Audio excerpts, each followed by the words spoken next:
Are you interested in real estate investing but not quite sure where to get started? Do you want to get the know-hows on creating ongoing passive income using the buy and hold strategy? Hi, I'm Janice Bowles, licensed realtor and co-founder of B Premier Ventures, a real estate development and consulting firm where we buy and beautify distressed real estate, renovate it, and resell for profit. With over 15 years of investing experience, B Premier has extensive knowledge in rural land development, fix and flips, and rental acquisitions. B Premier's current portfolio consists of properties within Florida and Virginia. Our firm's services includes investor project consulting, project management, and group coaching. For more information, visit our website at bpremierventures.com and schedule a complimentary discovery session or subscribe to our email list. It's free. Follow me on Instagram at Janice Bowles for additional real estate investing tips. B Premier Ventures, we buy and beautify.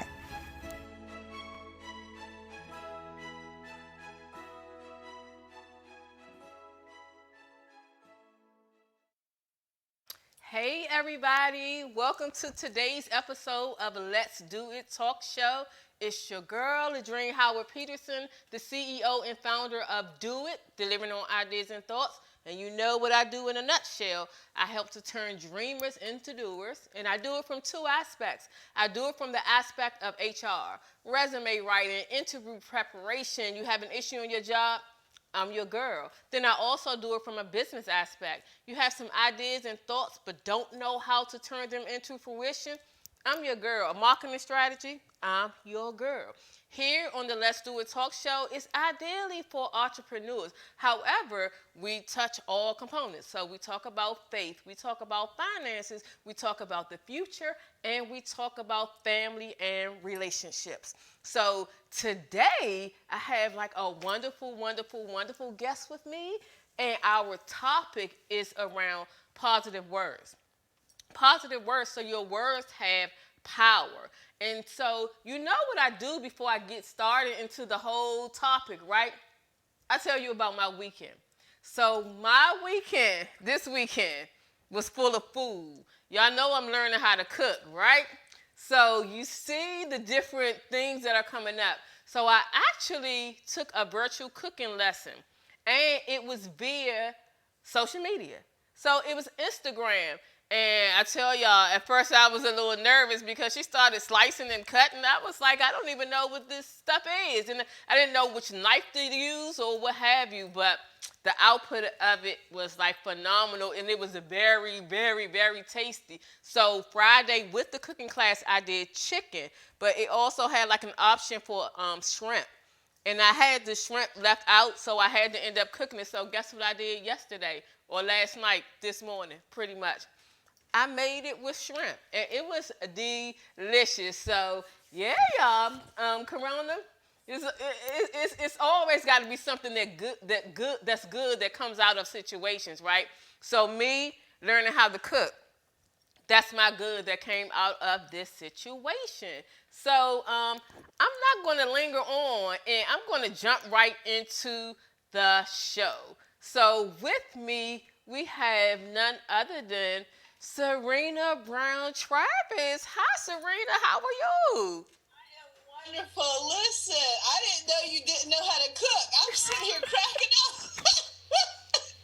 You should have told me that before we started. No, I purposely didn't tell you. I purposely did not tell you. I wasn't going to tell you. I was like, she'll figure it out. Like, not the chef who owns a restaurant. I was like, Well, listen, I'm glad I figured it out before I paid you a visit to eat something off. So I'm good. We still good. All right, we still good. We still good. We still good. I have to do you the honors of actually reading your bio. Your bio, very extensive and very well-rounded. Very well-rounded. So, Serena Brown Travis is an Ohio native and daughter of the legendary motivational speaker Les Brown and Florine Thomas. You can't leave out mommy, right? Can't leave out mommy. Since her and her family's life's work has been full of positivity, motivation, and inspiration, having small goals, it just was not an option. While shooting for the moon to land among the stars, Serena earned her Bachelor's of Arts from Hampton University and Master's in Marketing and Communication from Franklin University. She also accepted her call from a higher power and is a student at Trinity Seminary at Capital University pursuing theological studies. That's a different story. Serena is a motivational, she's motivated about reaching young people and women with her positive messages. As a member of Dream, Do, Done, a partnership with other life coaches and motivational speakers, Serena is committed to spreading messages of hope. Outside of viewing the glass half full and acting as the business manager for Les Brown Enterprises, Serena and her husband have recently opened a carry-out soul food restaurant, The Good Kitchen 614, and it keeps her incredibly busy. Even while serving food, Serena finds unique, creative ways to incorporate messages of inspiration to her growing Facebook food community. Outside of work, Serena enjoys spending time as a volunteer for various nonprofit organizations, singing in the shower, and planting hugs and kisses on her husband, Will, and two daughters, Sydney and Sierra. Sydney is spelled cute. So I love your bio because it focuses a lot on family, but it also talks about what you do. So just starting off with that, I was like, on my show, I normally don't read people's bio, right? I normally allow people to do self-introductions. So I was like, okay, let me bring some water. This one, it's a little lengthy, but by all means, thank you for being on my show. We actually were supposed to set this up some time back, but I'm happy that it happened. And Corona just making, some good. We're going to make some good come out of it, right? Right. Indeed. Well, first of all, I need to thank you. We met almost a year ago in New York at Faithpreneur Weekend with one of our mutual friends, Dr. Stacy N.C. Grant, and we connected. You and I don't know how we ended up sitting at the table with each other, but we cut up the whole time as if we were in school. We got value, but we had a good time laughing, connecting, praying together, laughing together. So I had so much fun. I told you earlier on our call that you're like my play cousin, my play sister now. I have family in you. So I appreciate you, and I love what you're doing here on this show. You've had some phenomenal guests in the past, and the idea of the show being called Let's Do It, I must applaud you for getting me here tonight. Everyone knows I go to bed at 9 o'clock. So we're gonna be making sure I'm up and going still. But the idea of let's do it. You put your money where your mouth is and all that good stuff. And so I am here doing something brand new, and I'm doing it with you. And so I'm so happy to be here with you. Thank you, and I appreciate it. And you mentioned New York where we met. Guess what? I have a couple photos to share. Oh, snap! Yes. So I have the photos to actually share and talk about that. So we won't go into details, but specifically that photo, like how we connected. You remember how we connected is, so I'm known for taking selfies, right? So at the end, I'm going around and I'm getting my selfie. I got mine with you, very nice. And then I take mine with Tamara. And I go back to my room and I'm like, what are these fingers doing up behind my head? And I was like, did she really put her fingers up behind my head? So I came and was like, hey, you was like, oh my God, I was trying to do that over top of her. So that was so hilarious. So it just started something big. And then the next day I was like, all right, we need a new selfie so that you can redeem yourself. And that's how we ended up getting started. This is true. I mean, like I said, ladies and gentlemen, we had no good sense. I have to confess, I put up the little 2 doggy ears behind her head.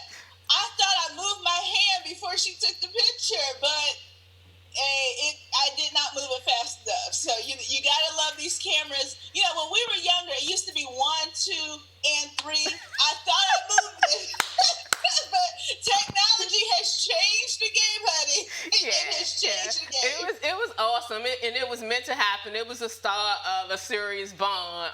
So I appreciate you. I appreciate that laughter. And the secret thing, I had wrote in my post that I was going to try to come up a way to kind of share a little bit, but it still remains our secret. I can't come up with a way to share that. Maybe next time I'll have you on the show, or maybe we'll just keep it to the end, because that was deep. That was deep. Listen, what good sisters do, if you want to talk about it, great. If not, we'll take it straight to the grave. It's all good, honey. I think that's where we're going. So what we're going to do is we're going to break this up into various parts. So originally I was going to have you to come on for faith, but things kind of took a turn, and so we're here, and this date works perfectly because you have a book coming out. So what I'll do is I'll ask you some questions about life, then we'll transition to the book. And then the last part, we'll just talk in general about positivity. And I know that you were born, you were sort of like born with that in your whole system. You came out like positivity. So we'll go into that. So I'll ask a couple questions. And I have to start off with this one. As a daughter, what was it like growing up with Les Brown, the motivational speaker, the legendary motivational speaker now, as your father? Right, that is that is the first question that everyone asks out the gate. And I always think it's so interesting. So he was definitely a very interesting person growing up. We had a lot of fun. I am one of 9 children. He is a motivational speaker, so he was fruitful, he multiplied, he has since crafted his gift to motivate other people. Howsoever, I was post, anywho, I'm here. How about those apples? Absolutely. And so my father, he's a very fun individual, a very complex guy. For instance, and I tell this story, he's the person who, if you tell him no does not exist for a motivational speaker. So we can go to Walgreens, and he may have left his wallet in the car, and he always strategically, somehow or another, I'm always paying for something for him. Howsoever, if you're not careful, you'll mess around and get arrested with him, because he's like, wait a minute, baby, I'm not leaving without my stuff. It's possible. He'll walk out the store. You're sitting there like, man, let me go ahead and pay for this. Absolutely. So we have had a great time. There were certain things that he made sure that I did not watch as a child. So everything about my life, he tried to make sure I was shielded and everything was positive. So now the downside of it is that when I got older and I saw life for what it was, I'm like, oh, people really do this stuff? Yeah. But I understand the shelter. I understand the bubble that I was in, in certain things. So he was just a fun guy. I mean, very interesting. We've always had a lot of people around, but he's always the life of the party. So he's just a fun guy, and I'm very grateful to be his daughter. Absolutely wonderful. So yes, I had to ask that question, and I was like, let me say it first so I can get it out the way. So next, let's talk about your prior books before we go into your current book. So you have a lot of books about young Penny. So tell me about young Penny and what inspired you to write books for children. Right. So it's actually a series of Perfect Penny. And what I wanted to do is that Perfect Penny, and the books, kind of outline it, but she was raised in an adverse situation. And what I found when I was doing, I have two daughters, as was mentioned, and I noticed that all the books were always happy, and there was mom and dad at home, and grandma in the kitchen, and grandpa sitting in the rocking chair, and that's not everybody's story. So I, at one point, was a substitute teacher for our local school district, and we are not the complexion of Connection. Mm-hmm. We have a very different. Even when I was growing up, I did not have mom and dad in the house. I mean, to be honest, I was raised as an only child. I have all of my fabulous brothers and sisters that were behind me. So it was a very unique, complex situation. But what I noticed is that, if you come from a broken background and maybe mom is in jail, you don't know who dad is, and grandma is raising you, there are no books reflecting that type of scenario. That is There so are true. books that, that mainly talk about, grandma being in the kitchen cooking. That may not be reality for some of our urban children who are being raised. And I know that as a mentor, I know that very clearly as a mentor and as a giver to the community and as a churchgoer, what have you, that's not everyone's story. So I wanted to let young people know that no matter what your situation is, whether or not you're in a homeless shelter, mom, you don't know dad, grandma might be locked up too. Either way it goes, your life is perfect just the way it is. And so there's nothing to be ashamed of. There's nothing to, want to cover up. You are still in a perfect situation. So, so the books cover homelessness. The books cover hunger. The books also cover the idea of not having both your mom and dad, and there's no shame in that as well. And that is what the whole goal of Perfect Penny is all about. So I have about 5 books. I'm, slowly but surely releasing them. But that was the whole premise, to make sure that we had representation, not just of black and white, but of subjects that's hard to touch. It's hard to talk about what it's like or any of those things. But the books address it, and we make sure that no matter what you're going through, even as a child, you are still perfect. And so that is where Perfect Penny came from. I love that. I really, really, really, truly love that. So I have to make sure I order a set of the books that have already been released. So one more thing about Perfect Penny. I note that in one of your books you have it where P is Penny, right? So P, Perfect Penny. Growing up, we had some crews or whatever, so we had some kind of words that we used, like, depending on where you were going. If you were focusing on Ladrine, I might have been Lovely Ladrine or Luscious Ladrine. And if you was going by my nickname, which is Dreen, I might have been Dark and Lovely, or either I might have been Dynamic. But the one thing about me, I never could write graffiti on wall because Dreen, Ladrine, they knew who it was. But tell me about that in your book. Yes, I'm serious. So you didn't get caught. Ladrine was here. You are in trouble, boo. It was me. It was me. It's only me and my godmother, and they knew that she was much too older, like she wasn't playing around doing that. So it was me. So I would have to look and be like, right, but don't worry. Serena was also not a popular name. So, like, if your name was Keisha or Samantha, you can get away with it. But it's all good. We're in the same boat. Okay. I didn't do graffiti either. It's all good. Okay. So you're right. I have positive adjectives to describe, everyone. So therefore, if your name is Andre, you're awesome, Andre. Or if your name is Brandy, you're beautiful, Brandy. And so even with and Serena, sophisticated Serena, I have a whole bunch for mine. I have that thing. So, but again, and the reason being is that I even noticed for some of our social gatherings, some of our barbecues and our cookouts that we have, I know that people do it in joking, but here comes Big Head.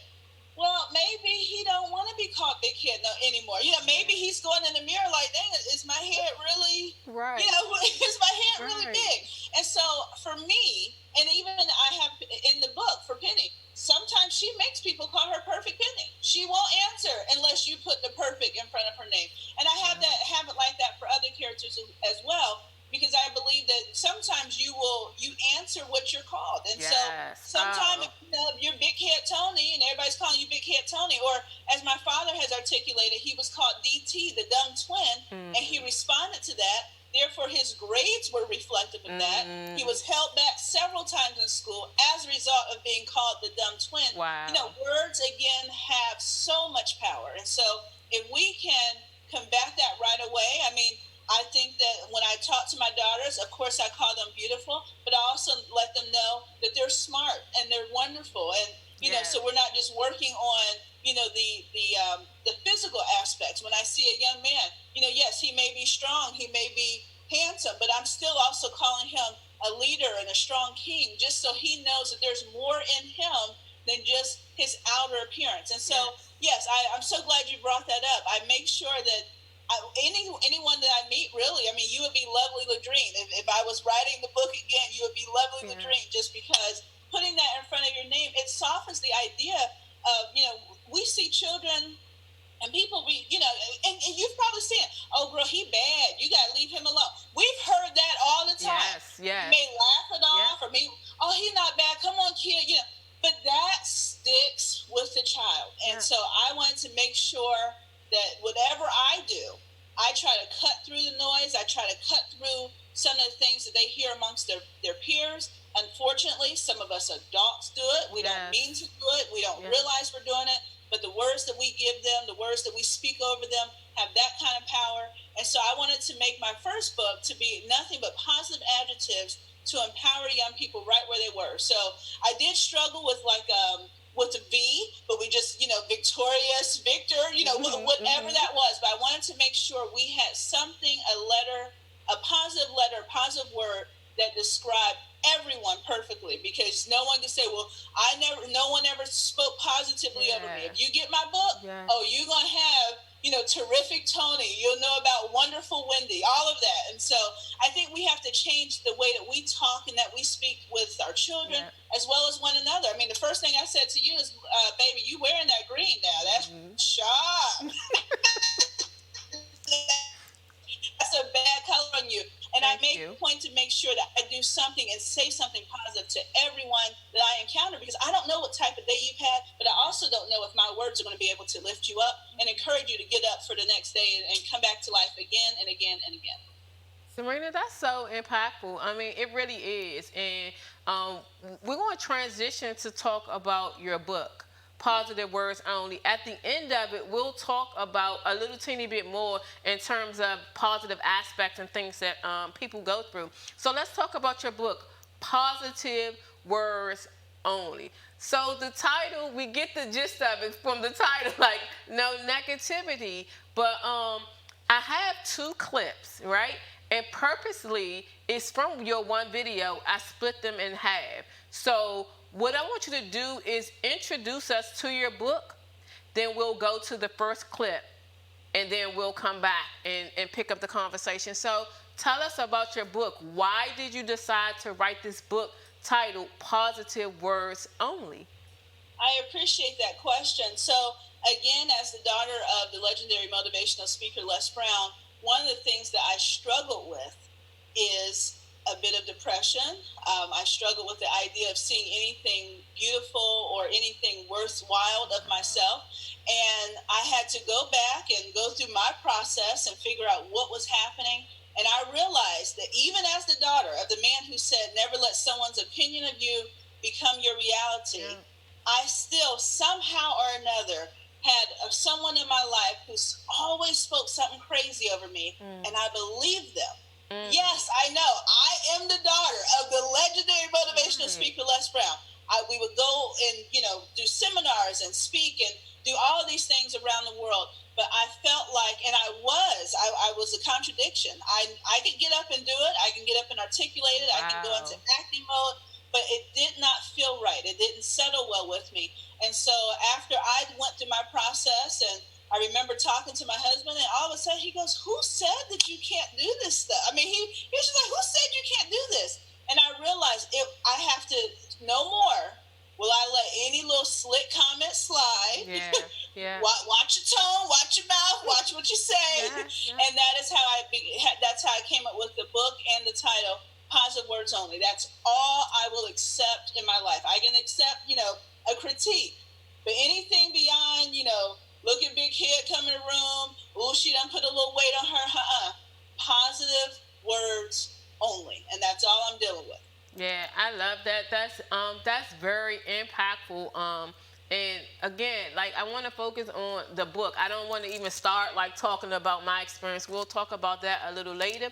So what I want to do is I want to roll the first portion of the video. So video 1, and it really got me. It really got to me. So I wasn't ready for that. I was into Positive Penny. Yes, we're gonna talk about Positive Penny, and I was like, oh. Okay, so thanks for sharing that, and let's roll the video. If I told you they hit me, you'd say, let me see.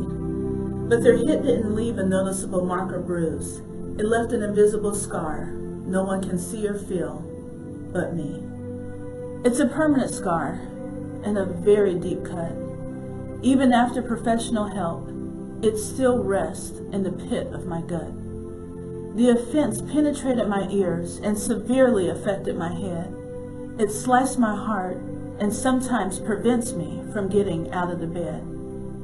I feel it every time I try to do something new. I hear the scar scream, "You are stupid for trying this. You don't know what to do." I see the scar when I look in the mirror, saying, "You are fat and ugly," and looking even weirder. I wanted to stop these vicious verbal attacks, but you convinced me it would thicken my skin for the real world filled with fools and maniacs. I thought to myself, that makes perfect sense. Except it was a hurtful way to show your love towards me at my mental and emotional expense. So again, I expressed the way the insults made me feel. I'd cry, write letters, and hope you hear my deepest appeal. You told me, "Suck it up. It's not like I raped or physically abused you. You're such an ungrateful wimp. I don't know what to do with you." Oh, how I wish the scars of your vile words were visible for others to see. Then maybe everyone would understand why it's so hard to act super cool around you and happy-go-lucky. As tough as it is, I was convinced by so many to overlook your flaws. I protect myself by building up emotional barriers with carefully crafted brick walls. I thought to myself, you didn't intend on being mean to me. It's because of your dark past. But the nicer I was to you, your verbal attacks would relentlessly pursue, leaving deeper scars surely to last. I quietly shared with others what you put me through. They encouraged me to remain patient and that God would come to my rescue. People told me they'd hate to be me because of what I have to hide. I'd smile and say, "It's not that bad, but really, I just lied." I was told the pain would go away. Everyone said the same thing, "Just pray." So I prayed for you in hopes that you would change. But the more I prayed for you to change, the more you stayed the same. I couldn't figure out why I was stuck in life. What's wrong with me? Where's my confidence and self-esteem? Did you place a curse over my life? It seemed like your words caused me ongoing pain and lingering strife. It took some years, therapy, prayer, and tears to figure out what was wrong. And now that the truth has been revealed. Yeah, so I wasn't expecting that. It was very deep. I went from reading about Perfect Penny to seeing that, and I was just like, wait a minute. And like, it was tough for me to get through, but I did like stay the course and listen to like the rest of it. Very brilliantly done, but I will talk about that because I don't want to give the second part away, which is a shorter clip, very short. But I love how you did that. So let's talk a little bit more about the book. And like that had to take a lot of courage to actually record that video. And I'm not sure if you did several takes or what have you. I had to do several takes because it caused tears. So I had to take a break and come back and look at it. And even more, like meeting you and your personality and just connecting with you, I felt a little hurt like with it. So it was like tough for me. So you going through it. Talk to us a little bit more about the video and also transition into more components of the book. Right. So, the video took a very long time. Again, like I said, I felt like a hypocrite. I grew up, as a woman of faith, young lady of faith, pursuing the ministry. More importantly, as mentioned, I'm the daughter of the legendary motivational speaker Les Brown. And so I felt like a huge hypocrite that I had all of this in me. And, people would come to me, "Oh, I need inspiration." Sis, not from me. Not for me. But what I realized, as most of us do, we have faked it for so long. We get our concealer, we get our girdle, we whatever it is that we need to do to piece ourselves together, and that's what I was doing. Except I realized that God was pulling me in a different direction, so I had to tug, and I mean, I was wrestling. It was a struggle. I was okay with suppressing everything in me. And matter of fact, we all do it. We say, oh, I prefer to be in the back of the room, or no, you guys go ahead, I'll stay back here. Yep. And those are subliminal things that someone somewhere made it okay for us to minimize ourselves, to make it a point to, no, I'm good back here, I'll just be your support. Yep. And we just made that okay. And so with that being said, we have all survived the contradiction. I'll give you an example. We have heard, do as I say, not as I do. We've all heard that. And so, and there's plenty of other contradictions that we all grew up with. You know, fix your face before I give you something to cry about. Right. Right. So we have all learned how to pretend so well. And so when I would share my thoughts with other people, they're like, but I thought that, and I'm like, well, he is still my dad. Right. But yeah, this is my story, and yeah, I can't just throw faith at it. I really had to do my work and go to counseling. I had to actually go back to the person who I realized was spewing all of this venom all over my life and all up in me. And I thought, okay, cool, I'm gonna finally have a conversation, and we're gonna try to make a breakthrough happen.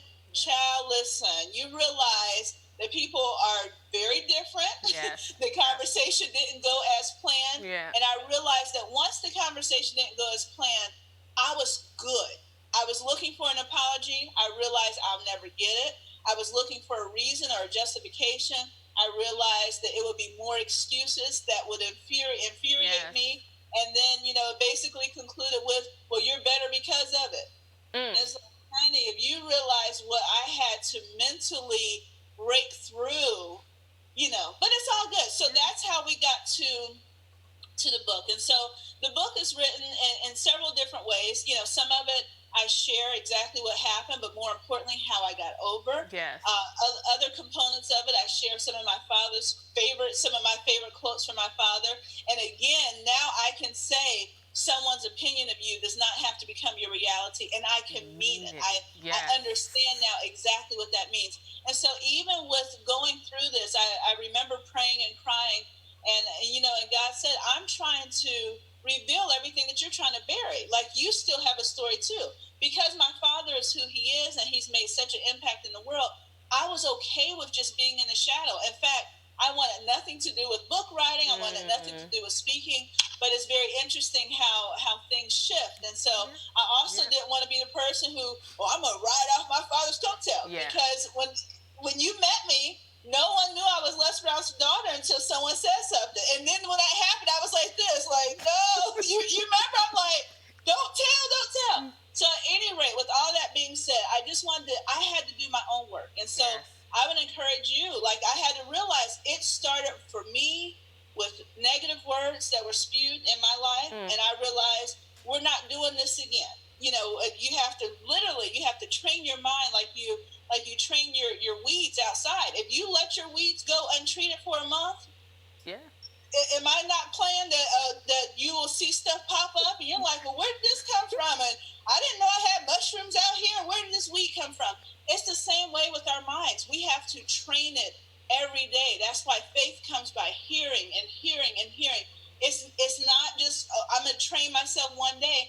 You'll be surprised the things that we have in our heads that we don't even realize. I just say, da, da, da, da, da, and you just say, I'm loving it. Right, from a commercial from McDonald's that hasn't aired in God knows when. Exactly. You'll be so surprised what's stuck in your head. And so I realized I had to really work on getting all of the negative stuff out of my head. In fact, MIT did a study that if I insulted you, Ladrine, it takes 17 times for someone to say, you look good, you did a good job. Listen, we're moving too fast right now, so I don't have time for someone to tell me 17 times the opposite of what someone told me. By the time you've insulted me, I'm stuck on your install and you done moved on and I can't move anymore.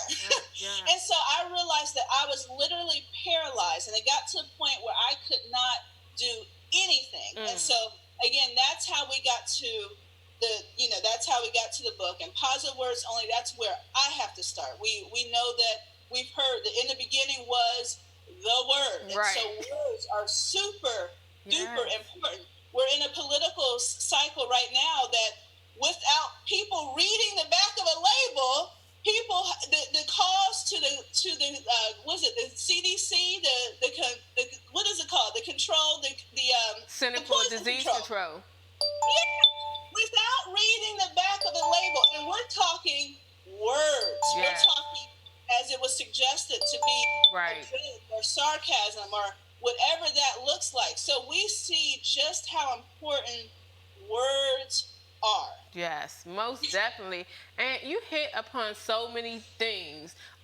One of the things that, like, even me, so I know other people are surprised, and the people that you told and the people that were with you when you were going through it, like, I'm like, this video? Like, what is this video? Like, this is not the person that I met in New York. This is not the person that's so full of energy. This is not the person that I see on Mondays at 1 p.m. This is not that person. So it took a little bit for me to get through that, but then it made me to not only look at you, but look at people that I have known for years, right? So you talk about the surprise because of Les Brown, like he goes around motivating, are you hungry? Like all of these different things. Anywhere you go, you can almost find someone that can quote something that he said from back in the day or here present, because those are memorable things. So you got that from birth. Like it's like me, like Serena, come on, so it's hard for outsiders to see that, but then you talked about you suppressing it. Oh my goodness. If we had a tag on us for the things that everybody suppressed as they were growing up, and some of them, like, thank God, have gone through therapy, still dealing with therapy, but some of them have made the step to get it healed, right? But some people are still living with things that they just have not healed, and they don't understand why they're so negative towards people, why they think that everything that somebody does is out to get them. Like, half the time, nobody is even thinking about you. So it makes it so challenging, but it's also concerning. And that's where we move to the point of not just dismissing someone, because all day long you can dismiss someone. And I always say, I don't allow negativity in my space. So if you come correct. Even if you have issues, let's talk through and talk about it. But you hit on some very, very, very, very, very vital points in terms of people suffering and going through things. And just how you said your compliment, you always start that way because you never know what somebody went through for that given day, and just that to make somebody smile, smirk, or whatever it may be is a very pleasant thing. So I love that you do that. I love that you do that, and I'm going to make an effort to do it even more. Like, I compliment a lot, but if somebody's looking like they're sad or whatever, I ain't got no compliment because I don't want them to say nothing to me. I don't want them to break out. But you get what I'm saying. Well, let me say this. It will. When you get to this place, and you're there, you're there. I know you were just using humor. You're there, but you have far more compassion for other people. And so I remember it was years ago. I was 14 in Chicago at a seminar with my father, and this young lady was in a group home, and she said that she had never received a hug or a compliment from anyone. Wow. But when she did, she knew it was going to be followed with a sexual assault. Right. Wow. I was 14, and that just ripped my heart out, because I thought, now we can easily say, I could say, hey sis, I love your hair. And then for her, if she was complimented, she knew what was coming next between her brothers or her father, her uncle. And so I realized, I want to be that person that I can give you a compliment and I don't need anything in return. I'm not going to require anything of you. I just want to see you smile. And even if you don't smile, it's okay. I know I did what I was supposed to do. And so I think once, I mean, like even right now, everyone is stressed out. Right. I mean, completely stressed out. And so if you could be, if all of your listeners, if we can make it a point to just spread positivity everywhere we go. There are times I've complimented another female. She'll turn and look, and I'm like, sis, I gave you a compliment. Relax. Relax. Cool out, relax. But I realize that people don't know how to receive compliments. People can't take compliments. And then when I think about when I was in Chicago and the young lady said that I've never received a compliment that did not require me to do anything afterwards, that changed my perspective. And so I want to make sure that I'm giving compliments and spreading positivity or a smile. Now, we can't do much smiling now with these face masks that we have to wear. It's messing all the way up. We got to make sure our eyebrows and everything is cute. We can spread a smile, but we're not going to spread the corona, honey. Right. We got to cover her up. Right. Absolutely. Absolutely. So, again, you make very good points, and we'll try to spend some time towards the end to kind of like circle back on that topic, because words definitely have power. So can you lead us into the second clip? Certainly. So, obviously we all have a story, and it can go gloom and it can be all bad. Yeah. But I realized the second clip that will be played shortly is that, again, there's always a silver lining. There's always, even when you think you're getting bent, you didn't break. And so you go ahead and play the second part of the clip. I think I like that part too. Okay. It made me smile. It took some years, therapy, prayer, and tears to figure out what was wrong. And now that the truth has been revealed, I'm singing a brand new song. Never again will I remain stuck from the words you say. You guessed it. I'm a different person, and today is a new day. I now know that God was trying to use everything I was trying to bury. I was chosen to inspire others on how to get over invisible scar symptoms that they too may carry. Today, I am reclaiming my power in everything you took. With God, I am the co-author of my life. I've been empowered to write new chapters and start a new book. You'll never again have the chance to tell me where my life is going. And in fact, if you want to speak to me again, it'll be done with positive words only.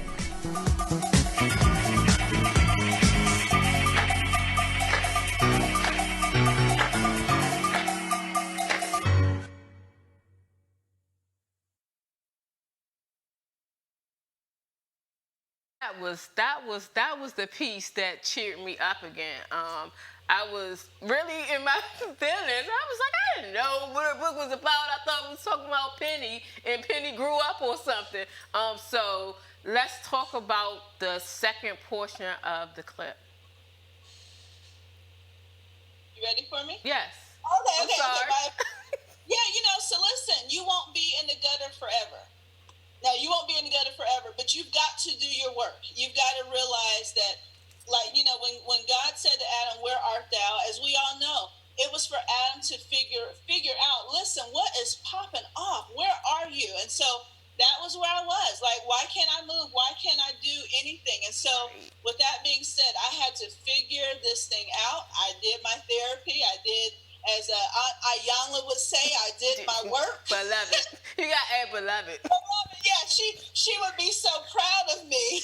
So I did my work. I realized I could not stay stuck forever. I mean, I could keep on telling the same story. I could keep on showing up in public and, fudging my way through, lying my way through.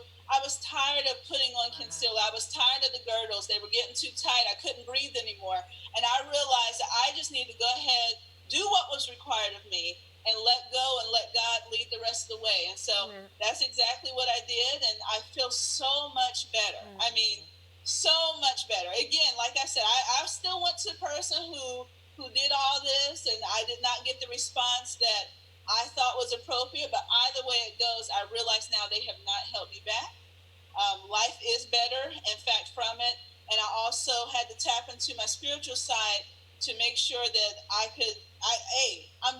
I'm good. And so I would encourage when people, when we all have some family dynamics that aren't always the best. Right. And so sometimes it makes sense to go back and, hey, let's try to figure this thing out. Yes. Let's get this generational curse under control. Or, hey, I need to talk to you about something, you hurt my feelings. And then sometimes you'll just have to walk away and just let it go. And, there's a song, Let Go and Let God. And so that's exactly what I had to do. But I also had to get the help. I didn't, I couldn't pray it away. That was cute. That was helpful.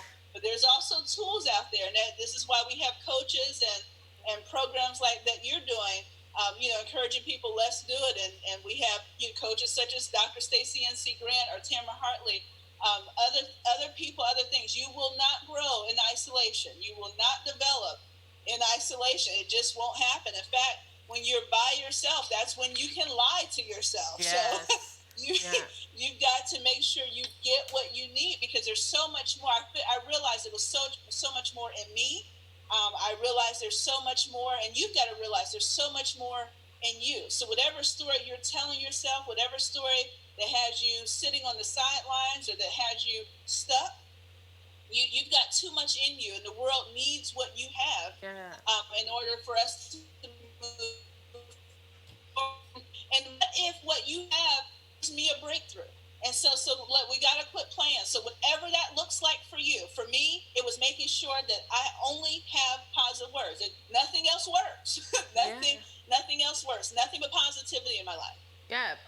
And you hit on several great points. One of them, you talked about therapy. So a lot of people, it's becoming to be more present in the people that we know, the people that we're actually surround ourselves with. A lot more people are actually going and seeking professional help, which is a great and wonderful thing. So I'm glad that you hit upon that point, and also letting it go. Although you went to the person and your expectation was an apology, you didn't get that, but that didn't stop you from healing. So many times people actually, that make or break whether they're moving on to the next step.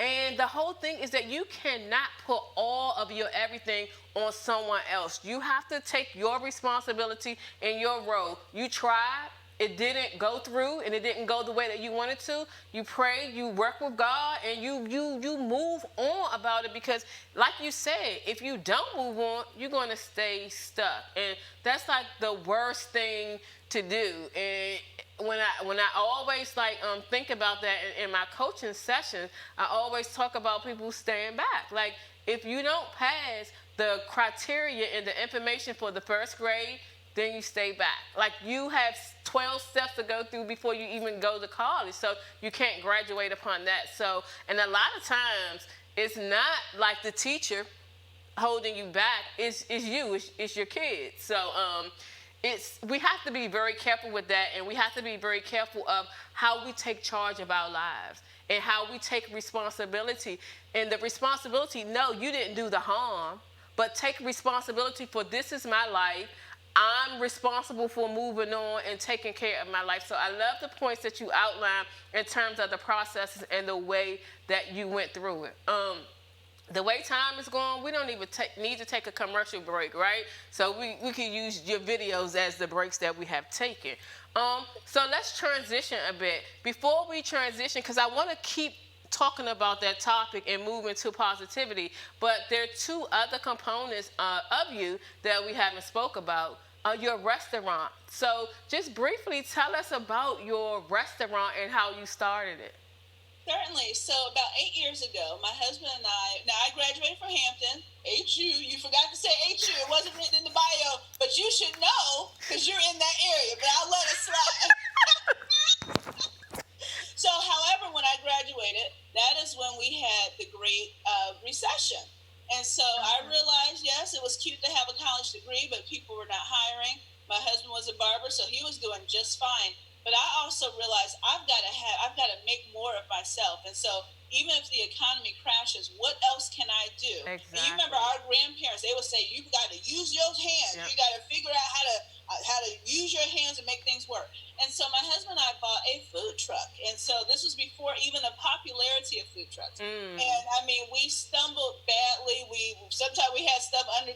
but we had oh, listen, it was cool. People be like, baby, come on, just drop it one more time. It's all good, So, and again, my father says, and I'll say it to you, anything worth doing is worth doing badly. So, at first, our first couple of weeks, it was a little rough, but we like good food. So we perfected several recipes, and after that, and I should have sent you a few pictures of the truck. After that, we were extremely popular in the area. For 8 years, we would show up at birthday parties or corporate events, and even we had all types of events across the board. The only event that I did not do was a bar mitzvah, and I'm like, listen, we're not doing kosher. Listen, that was cute. I have kosher salt, but besides that, and so we started just with a food truck, and then we finally found a brick and mortar. And I will say that we know that it is an incredibly tough business to start.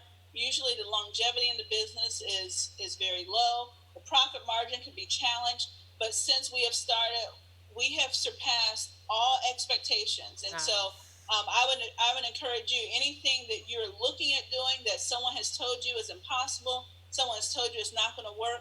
Bottom line is, if we just look at nature, we look at a bee.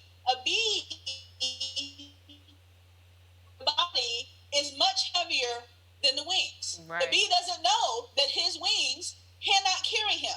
But guess what? That bee still flies. And so I would encourage you, we are that bee. If I don't care if someone told you you can't make it, I'm here to tell you 17 times you can make it. Your business will succeed. I don't care about the corona. You don't care about the corona. You're going to find a strategic way to make something work. And so even with the brick and mortar that we have now, it's a carry-out restaurant. Well, look at God. The only thing that can be open are carry-out restaurants. Right. I mean, and so we celebrated the idea that we were small. That yes, we took a leap of faith, and people were like, "Oh, y'all need a sit-down place. You need to get your liquor license, and all the above." We took it step by step, and so we are so grateful that we did not expand too much. We did just a little. And thankfully, we are still thriving in our little place that we are right now.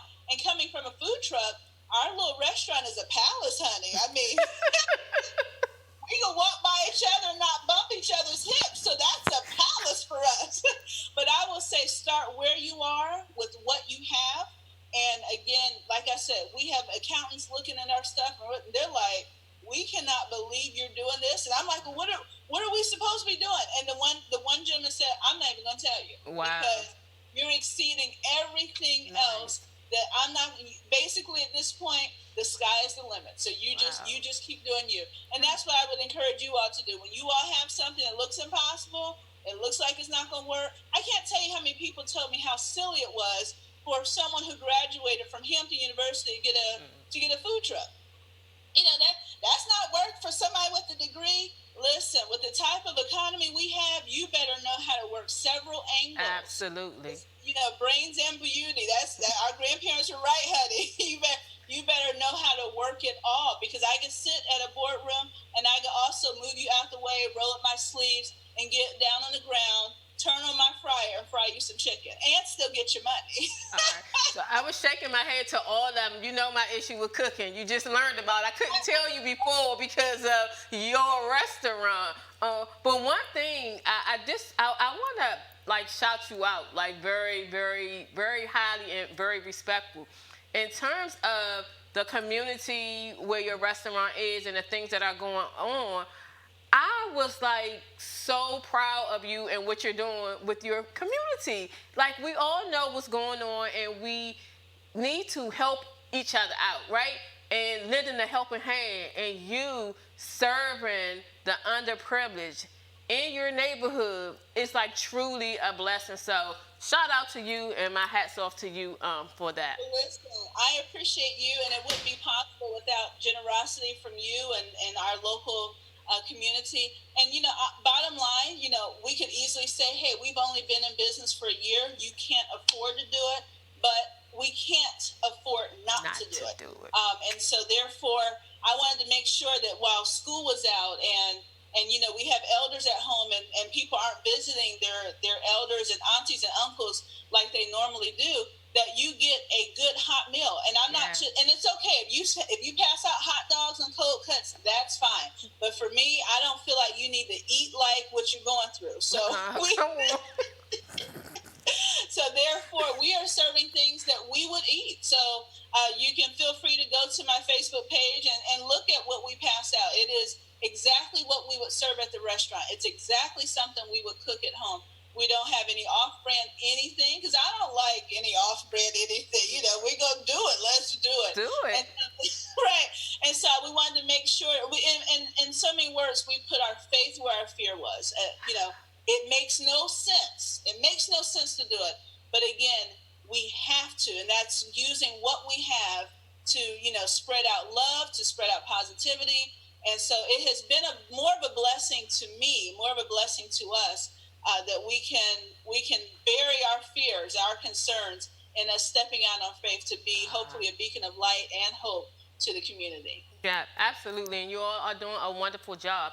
And speaking of faith, Pulpit Chick, I think that is so cute, and your animated logo is like the flyest ever. How did you come up with that name? Listen now, I'm gonna tell you real quick. So when I was done with church, I still love the Lord. I still love gospel music, but I have experienced some church contradictions and church hurt and things that made me run away. And so therefore, when I felt the pull, I mean, the Lord had to put me up in a corner, honey. I mean, it was bad. I was running. I think I was worse than Jonah. I was running for real. So nonetheless, I finally said yes. I did my trial sermon. And then, of course, this meant I had to show up at church every week. Right. Now I'm out looking for dresses that go down to my ankle. Because the 1 week I wore a dress, it was a little, the deaconess told me it was a little short. And so therefore, and I said, listen, I'm not no pulpit chick. Like, what am I? So I'm out, you know, at Macy's and everything else trying to find dresses. And that's how the pulpit chick came about. Because I'm like, listen, they had cloths for me. I wish they had old women. I had old women cloths with lace around it, honey. So that's how the pulpit chick came about. I'm a pulpit chick now. I got dresses that go all the way down to my ankle. They're cute, though. They're cute. But yes, that's how the pulpit chick came about, because I was running from my call, and it wasn't working out anymore. So I went ahead and had to surrender. And now, on top of everything else I'm doing, I'm also a pulpit chick. Okay, so I had like a series of questions, but like you spinned around and answered like 3 of them, like just off the top in terms of that. So I appreciate that. What's the most enjoyable part about you being in ministry? The most enjoyable part is my personality, my humor. People do not expect for this chick right here to be in ministry. Now, I'm all clean, but nonetheless, you know, by the time someone says, oh, by the way, she's a minister, people are like, what? And it's just my personality. I love to have fun. I love, hopefully, the youthfulness that I bring to the body of Christ. And so I'm very serious, of course. You know, it's tough being chosen by God when you think, wait a minute, you want me, you know, me and all of my flaws, me and everything that comes with me. But again, I'm so grateful. I have not altered my personality, not one bit. Usually in my sermons, people are still cracking up laughing, and hey, that works for me too. So that's the most fulfilling part, is just doing me, getting an opportunity to study more and to, you know, be closer to the Lord as I do my walk and all that. But just doing me and not hiding anything else. I just can't hide anything else. And so I felt the call. I felt the pull. But yeah, I thought I was telling other people, like, you look like a deacon. It looked like you should be a pastor. I was trying to put it on everybody else. But hey, here we are. No, I hear you in terms of it, and you're right in terms of your personality and all the other things, because you know our conversation, right, that we had, I was like, oh no. So I'm sure your sermons are colorful. I'll just say it that way. So they're very colorful. I have 5 quick questions, and we're just going to run down them really quick, because we're actually coming to time. What's your favorite hymn or song? Woo, I have a lot, but I will say, let's go. I need thee every hour. I surrender all. Jesus is all the world to me. I'm old school, honey, so I can belt them out too. I know I can belt them out, but I won't. But I love them all. Go ahead, next question. Okay, how about gospel singer? Oh my Lord. Okay, so Kim Burrell is a bad girl with her vocals. Let's see here. We have John P. Key. I love everything about his choir music. Oh my goodness, Donald Lawrence. Child, listen. Him and Leandria. Yeah, and then we have new artists that have come out. So listen, they're bad. I love gospel music. Love. Okay, next question. Go ahead. Bible scripture. Oh man, for I know the plans I have for you. Oh yes, Jeremiah 29:11. One of my absolute favorites. Yeah. Go ahead. Bible book. Woo, Psalms. I love Psalms. I love all of us struggle with oh Lord, I love you, and why hast thou smite me? So we go through. So I feel all of the emotions that come along with Psalms, and so I think that's almost anyone's walk. If you're walking for real, and so that's definitely my walk. Yeah, for real, right? The last one, favorite Bible story or person besides Jesus.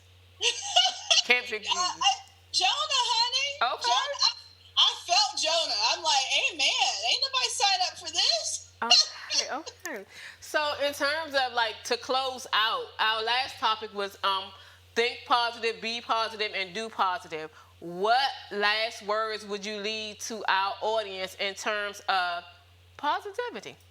Well, listen, I will leave you with this, and these are the advice right now from our government.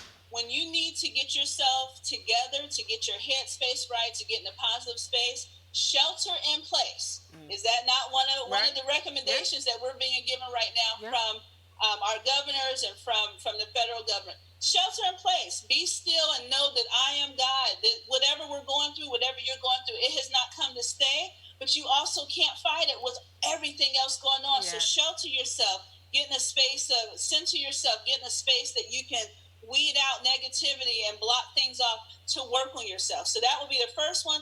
And then number 2, keep a safe distance from negative people. Yes, come on. That's what I had to do. For the folks that weren't working out for me, I had to keep a safe distance. Love you dearly. Yes, you're still my family member, but I've got to keep a safe distance from you and your negativity. That's, again, the recommendations that we're being given now from spreading the coronavirus. Keep a safe distance. So that's what I would say. Keep a safe distance from people who do not mirror your thoughts. It's okay for someone to challenge you, to make you a better person, such as Ladrine has done today, because I told her, honey, we don't do interviews. This is not what I do. So this is like my second or third interview. And she's like, well, let's do it. So nonetheless, but you keep a safe distance from people who are not good for you. There's no reason to go back and show up to people that don't appreciate your brilliance and your smile and what you bring to the table. And so that's what I would like to leave you with, that whatever it is, you keep it positive, and trust me, positive thoughts create positive results. Yes, absolutely. Thank you so much, Serena. So here's the funny thing, right? You was like, oh my goodness, it's an hour. Are we going to talk for an hour? I did have fun with you, but see, I like you. So different story. Okay. So can you tell the people how to contact you? I'm really easy to contact. My name is Serena Brown Travis. I do not have 5,000 friends yet, so I still have plenty of room if you want to be my friend. You can also, again, find me on Facebook, author Serena Brown Travis, and that every now and again I'll post something, as well as the pulpit chick. That's also on Facebook, and also on Instagram. She's on Instagram too, so you'll find her there as well. Okay. And when does your book come out? Now I will say the corona did take us off schedule. Okay. Awesome ever. I'm looking between May and June, just to make sure. Let's see what else is going on. I mean, but it's always a good time for positive words. But at least it'll be this year. Absolutely. Sure. So when your book comes out, we got to have you back on the show to finish up and talk and engage with some of the audience. So thank you so much, Serena. I appreciate you. And looking forward to having you come back. Like you talking about. Absolutely. Listen, I've got to come check out your studio. You've had some juicy topics, honey. So just because I'm a pulpit chick don't mean we can't talk about relationships. Trust me, I know. I know. I love you so much. Thank you so much for sharing your platform with me. Keep doing what you're doing. Thank you. It is well needed. Well needed. So thank you so much for being awesome. Thank you. So you all, it's a wrap. Oh my gosh, I love Serena. She is the coolest that you could ever come across. So thank you all for tuning in. I won't do the outro how I normally do so. You know how to connect with me, Ladrine Howard Peterson on Facebook, Do It Delivers on Instagram, and all platforms, all social media platforms for the talk show. It's Let's Do It Talk Show. So until next week, you all have a great one and be positive. Bye.